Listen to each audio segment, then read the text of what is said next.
గౌతమ బుద్ధుడు జ్ఞానోదయం పొందాడు. శ్రీరాముడు, శ్రీకృష్ణుడు, యేసుక్రీస్తు, మహమ్మద్ ప్రవక్త జ్ఞానోదయం పొందారు.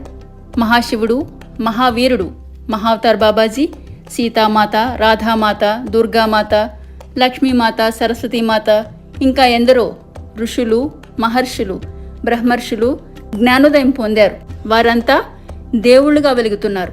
మరి మీ సంగతి ఏంటి? వారి నామాలు జపిస్తూ భజనలు చేస్తూ ఈ భూమి మీదే ముక్తి మోక్షం లేకుండా ఉండాలనుకుంటున్నారా? భూమి మీదకి వచ్చిన ప్రతి ఒక్క మానవుడి యొక్క ఉన్నత లక్ష్యం, ధ్యేయం ఏంటి అంటే జ్ఞానోదయం పొందడం, ఎన్లైటన్మెంట్ సాధించడం. వారందరూ ఎలా అయితే శుద్ధ శాకాహారులుగా మారి తపస్సు, ధ్యాన సాధన చేసి జ్ఞానోదయం పొందారో అదేవిధంగా మనందరము కూడా జ్ఞానోదయం పొంది విజయవంతంగా ఉన్నత లోకాలు చేరాలి.